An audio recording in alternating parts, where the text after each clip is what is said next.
Hi, I'm going to show you how to do a single crochet. Alright, I'm going to start by chaining 10. 1, 2, 3, 4, 5, 6, 7, 8, 9, 10.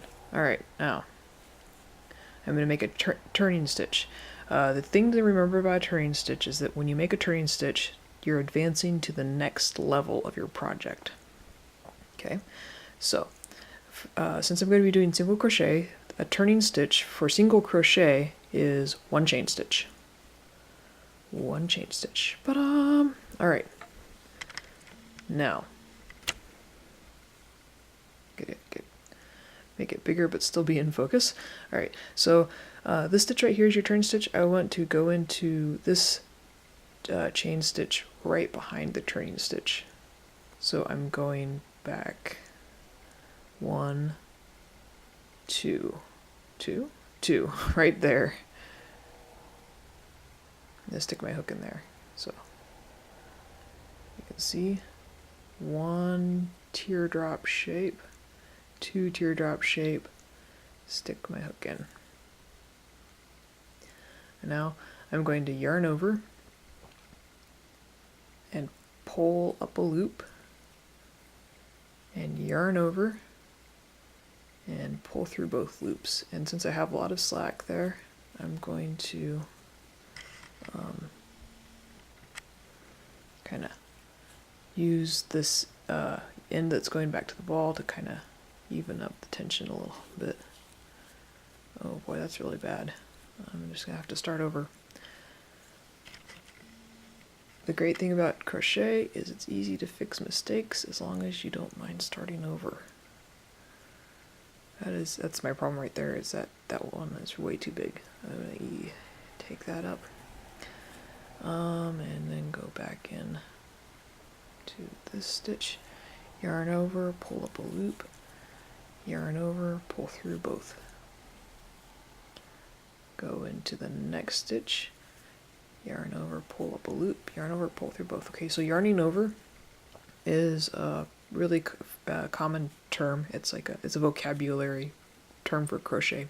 In patterns, it's abbreviated as a YO, and it's a big technical term that means you're using the hook, hooky, to grab the yarn.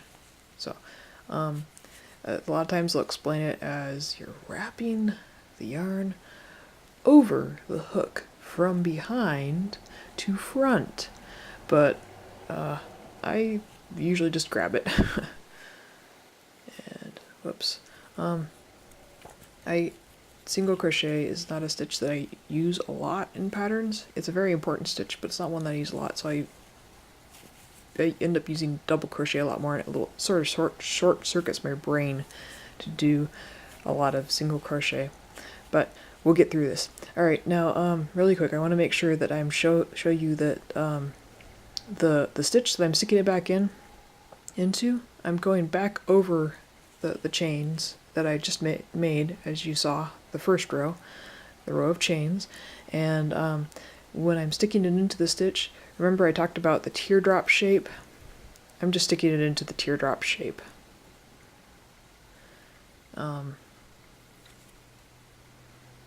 So that's what I'm looking for, and that's what I'm hitting on this row of, on my first row of chain stitch on my first row of single crochets.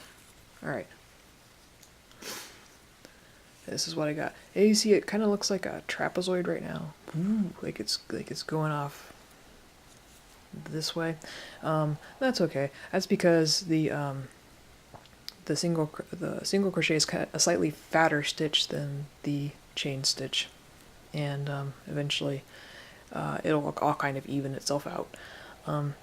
Alright, now this, for the second row of single crochets, you're going to see it's a lot more obvious why it's called a turning stitch, because I'm going to yarn over and chain 1, and I'm going to turn it. See, I'm actually like turning to go back over the stitches that I just did. And you can see one thing that I should do real fast is I should count the stitches that I just did on the row that I just did to make sure that I still have 10 stitches, and ignoring the there we are. Actually, I'm going to undo my turn stitch just because this will make it easier to see. Alright, see, this is probably the easiest way to count the stitches. Look at the teardrop shapes on the top, and it looks exactly like the top of a chain.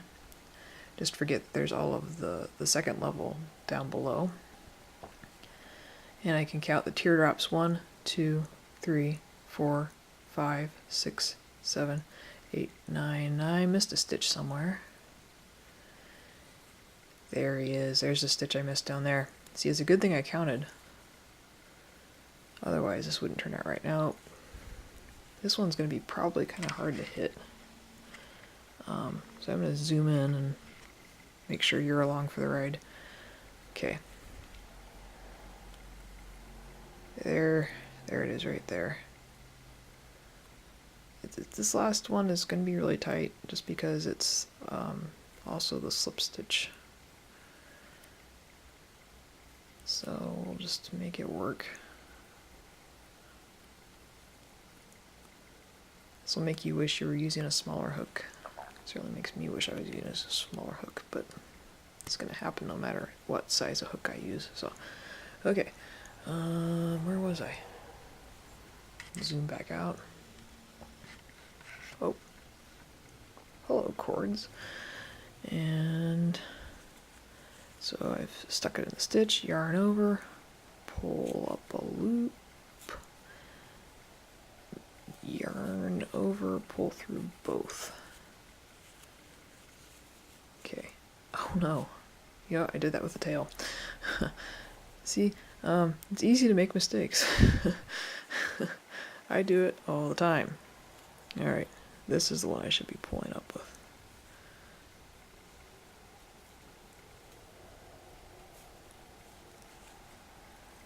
Pull up loop, pull further both.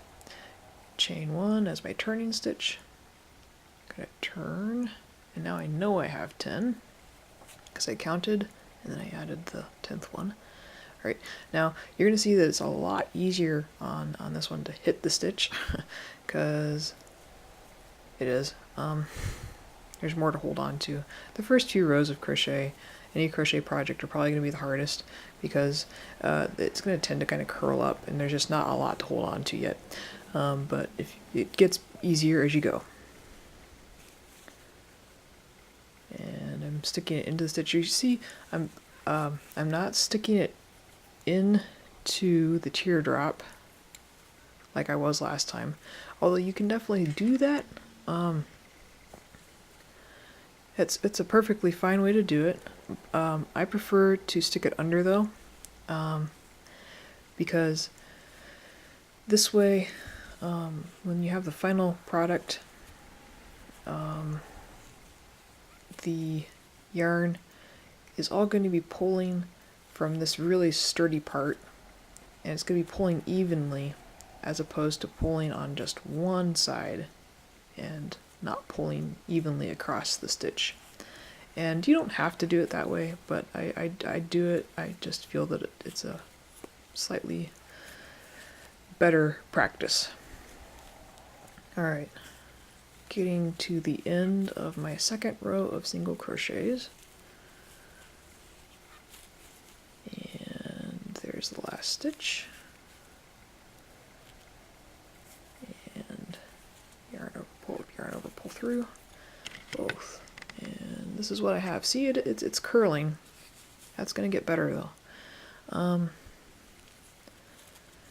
Yeah, do my turning stitch. So I'm going to chain 1 and turn. There's my turning stitch. I'm going to go in. There we go. So this is a lot of fun, as you can tell. But what if I want to change colors? What if I decide I need to add a stripe of blue? That is super easy. You have no idea how easy it is. It does not involve dying. Too young to die anyway. That's why the baby sheep didn't want to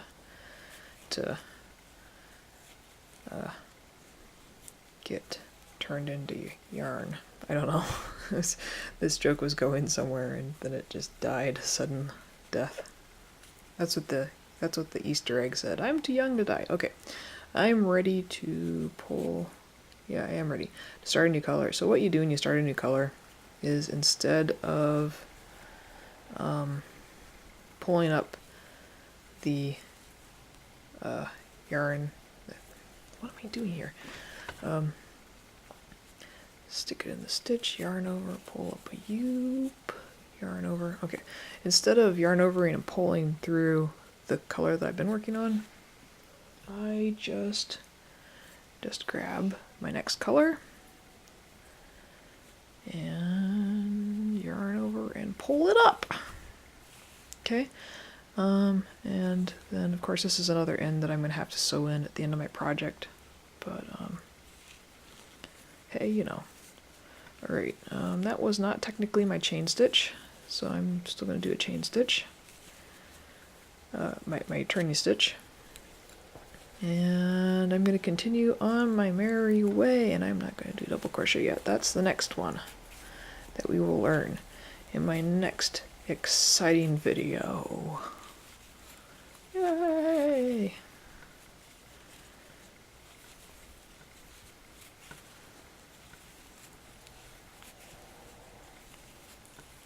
I'm sorry I'm doing this really fast at the end here, but I want to get to it and show you where it's going to stop curling. Because it will stop curling. And it's usually around the third or fourth row. And this is the third row. And I'm actually going to switch back to yellow here. The loop.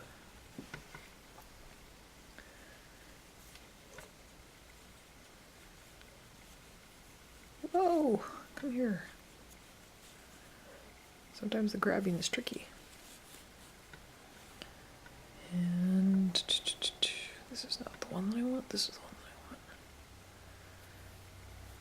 that I want. Normally you would go ahead and cut the yarn in between uses, just to make it easier on yourself, but I am in a hurry and I can't reach my scissors from where I have the camera set up. So yeah, that's how you add a bit of color, or another bit of color.